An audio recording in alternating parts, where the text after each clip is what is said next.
Welcome to the She's All That video podcast, inspiring, entertaining conversations with women doing awesome shit, making change, and living life their way. Conversations that'll leave you thinking, damn, I'm glad I heard that. She's all that. I'm your host, 𝗵𝗶𝗲𝗳, and my guest today is Susan Boelman, a woman who is not only at home in nature on a Montana mountaintop midwinter or snowshoeing with bison in Yellowstone Park, she'll take you with her and show you how. She's all that. Susan is the founder and the chief instigator at 𝗥𝗖𝗞𝗡, outdoor active retreats for women. The amazing adventures and the retreats that she puts on are unlike any other and are life-changing events for her clients. And today, she's telling me how she does it and why. She's all that. As I said in the intro, my guest today is Susan Boelman, and I'm so excited to be sharing her with you. I met Susan, we met in a group for women that were running retreats. Correct. About a year and a half ago, and I think the biggest thing I got out of that whole group that we were in was meeting you. Susan she runs a company called 𝗥𝗖𝗞𝗡, and she is, I think of her as nature girl, hiking girl. When I'm referring to, who I'm talking to today with my family, it's, the nature girl from Montana. So I'm not going to get too much into that because I'm going to get you to tell us about it. But what really grabbed me, you just stood out from all the other women doing retreats. Wow. In that, not that there's anything against massages and spas and yoga in the morning. In fact, my retreat had some yoga in the morning. But what grabbed me about yours was how exciting it was. You were getting ready to do a retreat, winter hiking with buffalo in Yellowstone National Park. What? So that is what really intrigued me. And you can't believe how many people I've told about you. And really? so Nice. Let's get into it. I want to hear more about it. And I want to share Susan Boelman and the retreats and all the activities she's doing with women. So how long have you been doing this nature retreat, hiking, trail, all the stuff that you do? Well, I actually grew up in Western Montana, and my family was very, very active outdoors. I had 3 brothers, and then my dad and my mom and I. But I just grew up doing what all the boys do as far as going camping and going fishing and going hunting. And we had lived on a farm, so there was lots of activities related to farming. And so I've really been doing it since I was a super young girl. Did I really appreciate it back then? Not in the way I appreciate it and need it as an adult, but I sure got to play really hard and have a ton of fun playing all the time because we were always outdoors and we were always on the water, and my mom was great about having us check in, the details, look for little rocks and gold in the river, and look at this detail and look at that detail. And so I'm super comfortable being in the outdoors. I'm more comfortable probably in the outdoors than the interiors, even though my initial career field was as an interior designer. So it's kind of interesting how I went from inside to outside. I did not know that. How ironic is that? Yeah, I mean, so many times when I'm talking to you, it's like you're on the road, you're outside, you're out in nature. And in fact, we have you outside today. As you said, we miscalculated the sun a little bit, but this is so Susan. Yeah. This is you. This is totally you. So right, I'm on the road in Southern Nevada doing some exploring, and I don't quite have figured out all the video nuances down here. So thanks for taking me as I am. Best way to take you. One of the things you said when you were explaining your childhood and how now you realize as an adult how important it was, and it really jumped out at me, was the play. The whole thing about play. Yeah. Mm-hmm. Oh my Especially God. Now everyone has computers, and a lot of play is looking at a screen versus being outdoors. And so I'm very happy that most of my play revolves around the outdoors. That's when I most feel alive. And so I have never gotten stuck behind a screen other than the work requirements for being behind a screen. Yes, I recall a couple of times we've had interactions and you were like, oh, I hate the text. I'm not the tech girl. That's okay. That you shine where you shine, which is outside in nature. Yeah. And so you started in interior design, as you said, which kind of blows my mind. At what point was it what was that moment that clicked with you? It was like, no, I've got to build a business around being in nature. Yeah. So I actually My degree was in commercial interior design. So it was the offices and everything that's not residential. And I had a fabulous career. I did it for 28 years. I started before I even graduated from college. I had my first project. I traveled the globe and did design work everywhere. And towards the end of that 28 years, I was doing hospital projects, and they're very grueling. They're very high dollar, and there's lots of players involved. And I truly just burnt myself out. Surprisingly, as much as my passion was around design and I was well known in a certain area of design, so I didn't have to work very hard for to get my projects. I moved home to Montana, left the city, Denver, moved back home to Montana, and the Bitter River, which is what I grew on, just kept calling me to the Bitter River. And I realized every day I'd go walk that river, and I realized how much my soul was kind of settling into. And that point, I realized what nature really meant to me. Because before then, I just played in it and I just had a great time, but I didn't actually realize how connected I was to nature and how my soul felt and how it shows our cycles in our life. And then my family always does big camping events together. And the rule is if you own a truck, that you have to pull something to the camping event, whether it be a boat or a raft or a camper or whatever it is. Well, I've always been a truck girl. I've always had a truck. And so I moved back home, and now I'm pulling boats around, or I'm pulling campers around, but I would get to the campsite or the place where you put the boats in, and I would jump out of my truck, and my brothers would back the trailer into whatever spot it needed to go. And I was like going, well, this is not cool. Like, if I'm strong enough to tow a trailer or a camper, if I feel comfortable doing that, I need to feel way more comfortable doing all parts of trailering, because what if something happened on the road or whatever? So I was sitting at the dock watching my brother on a Friday afternoon, because our boat docks and launches in Montana on a Friday during the summer are packed. That's like where everybody goes. So I jump out. There's a big audience watching my brother back it in. There's people standing around me. And I just said to my sister-in-law, I said, you know what? I really need to teach a class for women on how to back up trailers, because we can't learn at the boat dock from our husbands or from our boyfriends or from our fathers screaming at us. And my sister-in-law said, yeah, I'd really like to learn too. And a person behind me that I didn't even know, a lady said, I'd really like to learn that too. Wow. And that's how Rockin' was born. That was the instant. That's really an interesting little seed to what became the project that it is, the backing up of the trailers. But that's really interesting how, I mean, that is a thing. As much as you grow, you develop, you get your education, your skills, your cred in the world, but we still can have those maybe familial triggers or whatever that makes us go, oh, here's the keys, you back it up. Like, what? Yeah, that's right. Yeah, that is so amazing. So you actually created like a workshop or a course? How did you do I have that? an all-day clinic called Rock and Reverse. And the women come, and they don't bring their trailers. They bring their vehicles, their trucks. Lots of times they're the husband's trucks. They don't even necessarily know how to drive their trucks sometimes. Sometimes we have to start there. And I teach them all the elements of safely hitching a trailer, backing it up straight, backing it up around corners, so that they're just totally comfortable if anything happened along the road in doing that. And so that's a live course.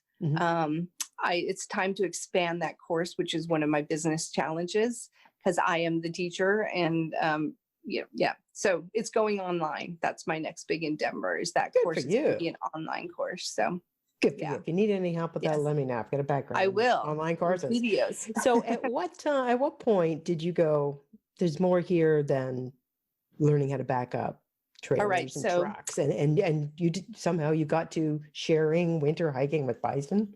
Right. So when I had my interior design career, I worked for Department of Defense for 10 years. That's when I traveled the globe doing design projects on military bases and other types of DoD projects. And so I got well known. So I left DoD and I did interior design on my own with my own company. So I had a little bit of an entrepreneur experience, but I jumped into being an entrepreneur with already a huge solid base of clients and a name for myself. And so when I decided to walk away from interior design and start a backing up trailer class, I knew nobody. Like I had nobody. Like I really started from ground zero. And this was just in 2016, so not that long ago. So locally, I started holding once a month a local class called Smart Skills. And I would teach them how to campfire cook, or how to pack a backpack for a day trek, those sorts of things. And I did it purely to meet outdoor women, a quick way for me to meet outdoor women. When you work from home and you don't have kids, it's hard to meet other people, right? And in talking to all the women that started showing up, I realized that women, especially in a small town where I live, didn't have access to other women to do outdoor events. And so then I just realized that there's a big opportunity here to not just teach them how to back up trailers, but to give them some camaraderie and community of other women that they can talk about all of the issues of going outdoors and where they're uncomfortable and where they need help and where they need support. And I've always been a motivational, inspirational speaker, even in my interior design career. And so I knew that one of the things I could do was take those skills of mine into big retreats and take people places I'm totally comfortable, and that they would follow me out to the bison and that we could be safe, and it would be pretty much a bucket list epic adventure for everybody. So. Well, I follow Susan on her Facebook group, which is the Rockin' Sisterhood. Rockin' Outdoor Sisterhood. Rockin' Outdoor Sisterhood. And I don't catch all of your posts, but I catch a lot of them. And you actually came to my mind this past weekend when I was we spent the weekend out in the West Coast rainforest. And then when I woke up, I thought, what if we see a bear? I wonder if I can call Susan. I'll shoo it away for you. Or at least tell me what to do. And then I thought, I don't know that her skills are West Coast rainforest bear resistant, but bear spray. Yeah. There you go. Okay, bear next spray. Time. Yeah. So when it comes to getting outside, like I know I've seen the list, and I myself am so interested in what it is you're doing, and I can understand how attractive this is for people. So, and especially in pandemic, we know the health benefits of getting out in nature, right? We're learning that it's decreases your anxiety, it can lift depression, it helps with the sleep. Our immune system is bolstered by it. It actually, tunes in your prefrontal cortex, so you're more cognitively switched on, et cetera, et cetera. But in your events, and some of these are multi-day events with your clients out in nature, you were telling me that you're actually seeing benefits in the women in themselves in their perceptions. Tell me more about that. Yeah. So, I mean, there are all the benefits that you listed, but people go out into nature to play and to have fun. And then just inherently, they get the benefits of the sunshine and the better sleep and the laughter and all those other things that happen. So when I can take the women on multi-day events and they can settle into the comfort zone of being with me, even though I'm pushing them outside of their comfort zone, by the time they leave, they just feel like a new person because they're just in a zone of that playful, like child experience where they can let everything go. They can just be in nature. They can see themselves in nature. And we do a lot of cross-referencing about that. Their self-confidence gets boosted. I mean, I had one lady in particular, when we went to Yellowstone, we got off the snow coach that brought us in because I have to hire certain people to get us to certain spots in Yellowstone. It's not open to everybody in the winter. And the wind was just blowing so hard. And we're talking, it's probably only 30 degrees out. It's cold. I mean, we're dressed appropriately. We take a lot of steps to make sure everyone's safe and prepared. Classes before we meet for the retreat so everyone knows what to pack and such. And it's freezing, like the wind is bitter cold. And so we get out of the snow coach and we're getting our gloves on and we're shaking. And I'm like, come on, girls, I promise as soon as we get to tree line, which was maybe, I don't know, 400 feet away or 400 yards away, a couple football fields away, the wind will die down. I promise. I know this for a fact, crossing my fingers, right? But I know that for a fact from hiking. I'm like, come on, we can go, we can do it. And so we had to do a little cross country to get there faster. And there was a few fumbles and stuff, but we get to this tree line and the wind just died down. The sun was out, the bison were out, the geysers were going. I mean, it was just the most incredible 2.5 hours out there. And one of the ladies came up to me and gave me a big hug and she goes, thank you so much. My husband would have never let me get out of that snow coach, even if I had wanted to, because sometimes they're so protected and so told that they can't handle it, and it's not like her husband's a wonderful man. It's not like he was being negative. Yeah. He just doesn't sometimes let her expand on her own level. And so her confidence and her ability to say, look, honey, I can do this. Look what I did in Yellowstone. Please let me try. I know I can do it. So now there's just a whole new dynamic and conversation because she's confident and she knows she can do Yeah. it. So, And she can play more of a, like, take ownership of her participation in these events with her husband and be an equal participant. exactly. And let him know she wants to learn and she wants to do and she wants to push herself out of her comfort zone. And yeah, so, Wow. I mean, just, you know, that's just one example of the growth and the self-confidence and the things that people realize. And it happens on all levels in all different ways, but that's just one of my favorite stories. I had another lady at my backing up trailer class where there's different sections we do, and she got through the first section. They have to do certain things where they can move on to the next section. And so I was giving her a high five, you know, like, great job. And she turned around, gave me a high five, and then she turned around, she came back and gave me a hug.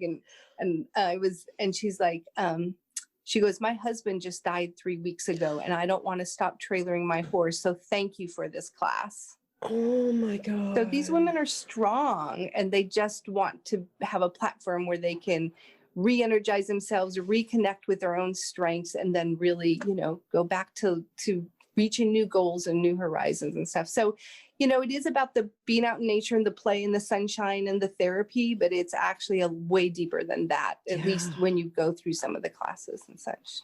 Wow. Yeah. Well, okay.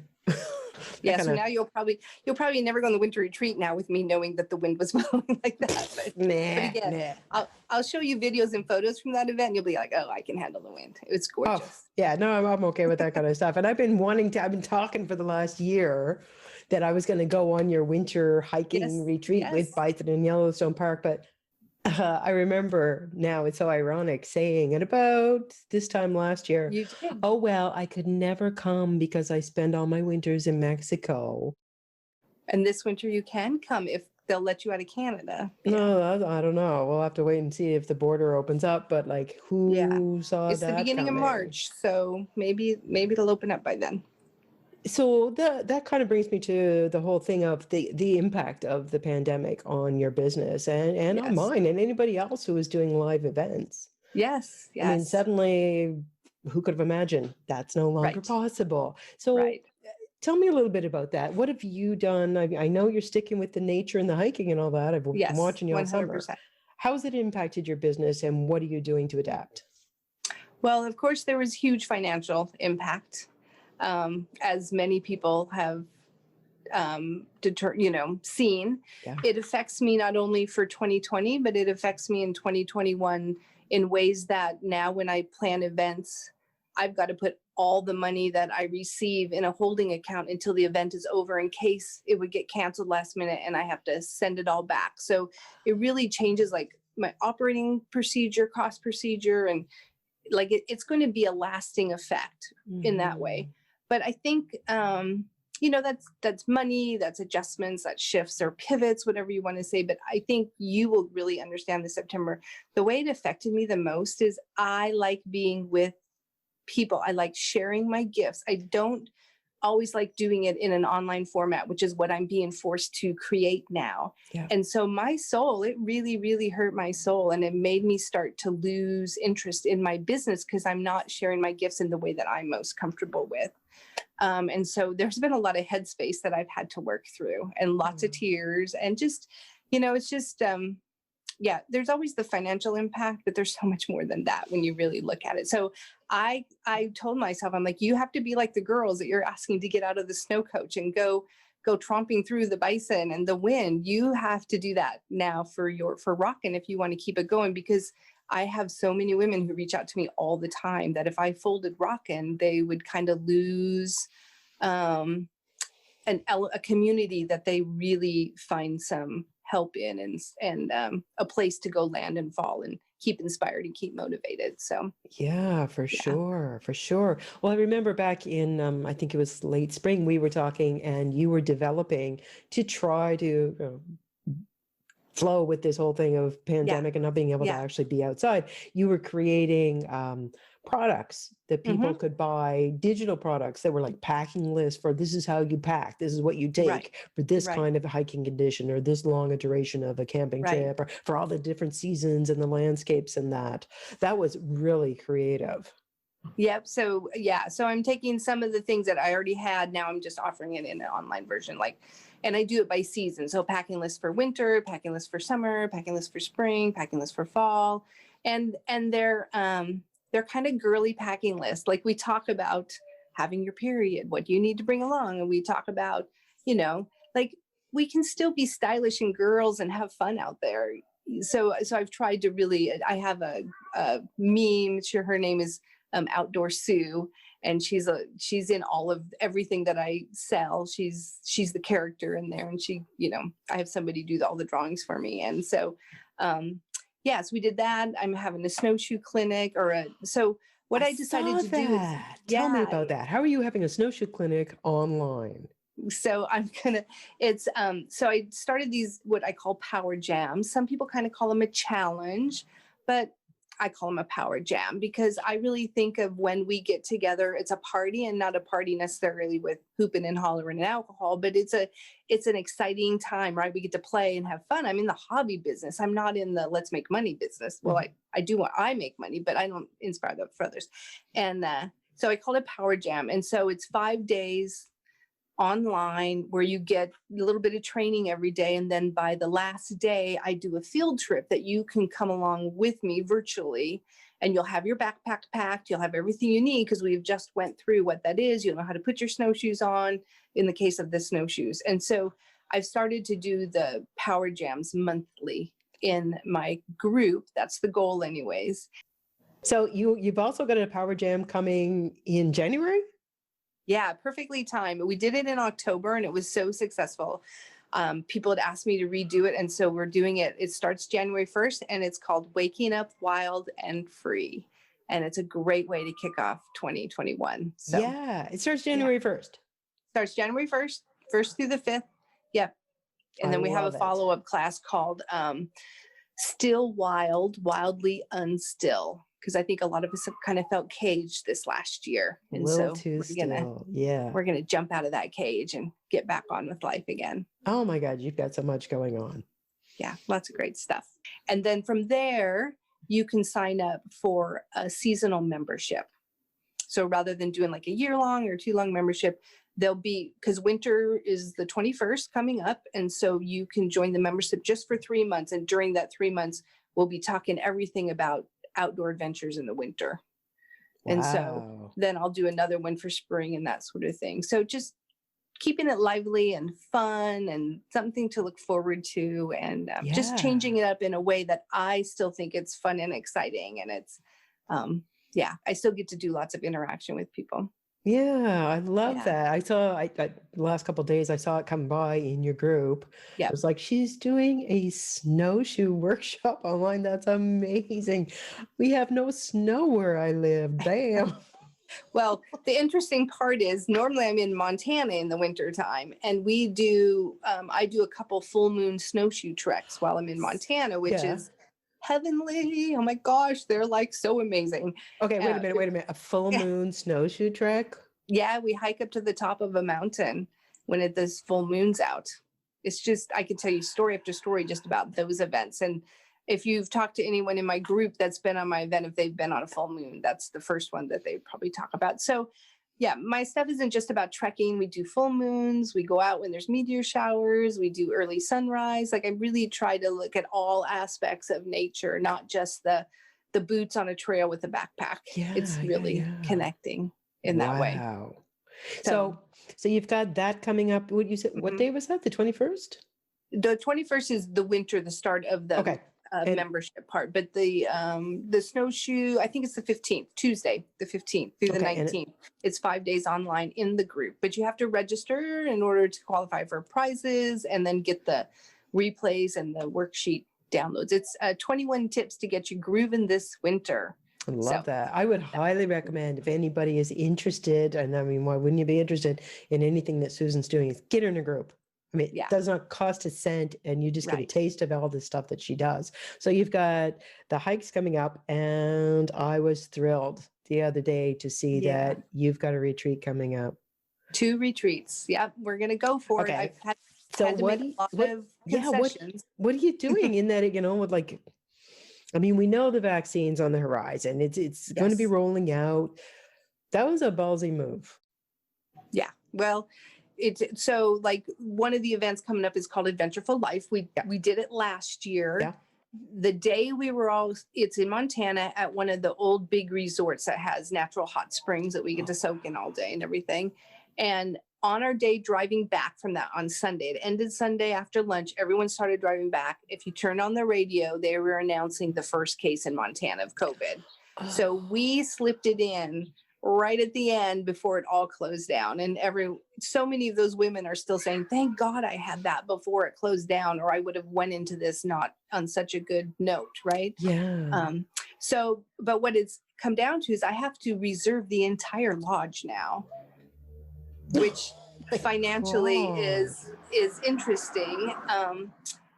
And I can only have a limited number of people, even though I'm renting the whole lodge. But because I don't want any other public in there at the time, and this is a huge lodge, because I don't want any other public in there using the hot tubs. I want them to be safe for us. Yeah. You know, I can only have 15 people. And I just feel even, you know, however it works out financially, it's just really important that I keep moving forward with those. And the same thing happened with my winter retreat in Yellowstone.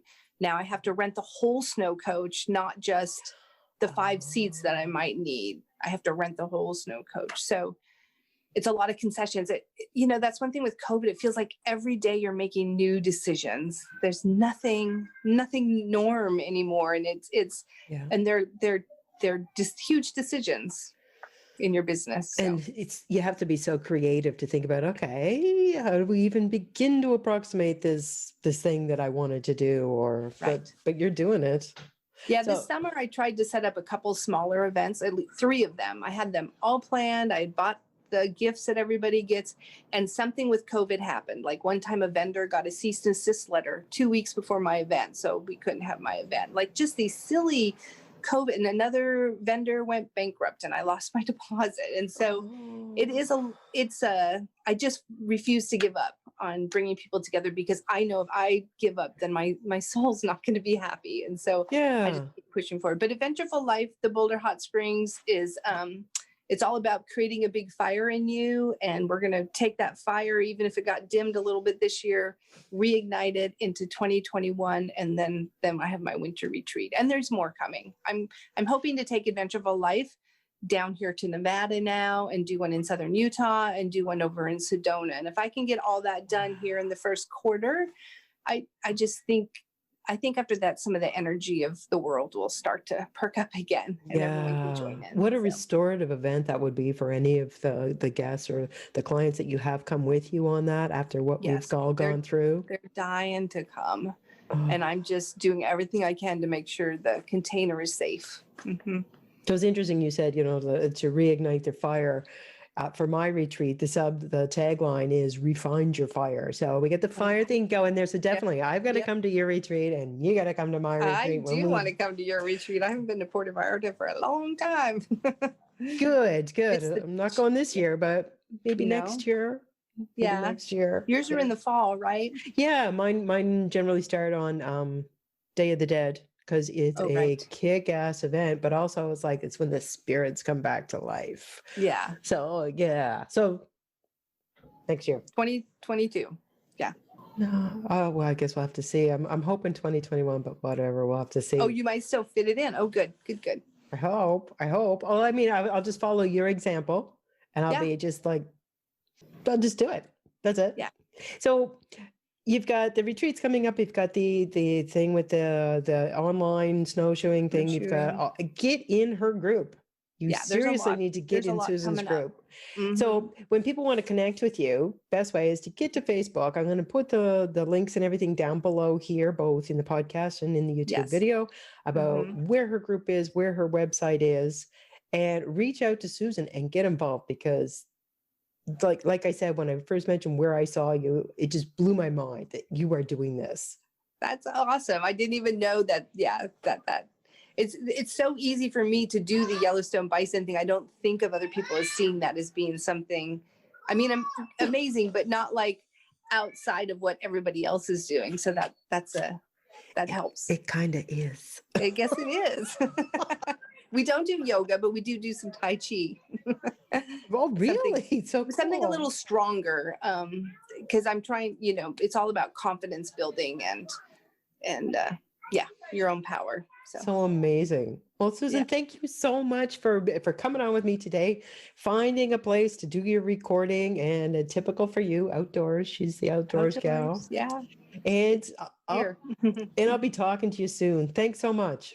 All right. I appreciate it. Bye. Okay, bye. Thank you so much for being with us today. Don't forget to take a look down in the notes to find any of the links to the goodies we talked about in today's podcast. And don't forget to subscribe to the podcast or the YouTube channel so you don't miss the next episode. Rate us or review us on iTunes or on YouTube, and share us with a friend that you think might just need a bit of inspiration to start doing her own awesome shit. Do you know an incredible gal that's all that you think the world needs to know more about? Head on over to our Facebook or our Instagram channel and DM me. Tell me about her. We'll see if we can't get her on the She's All That podcast.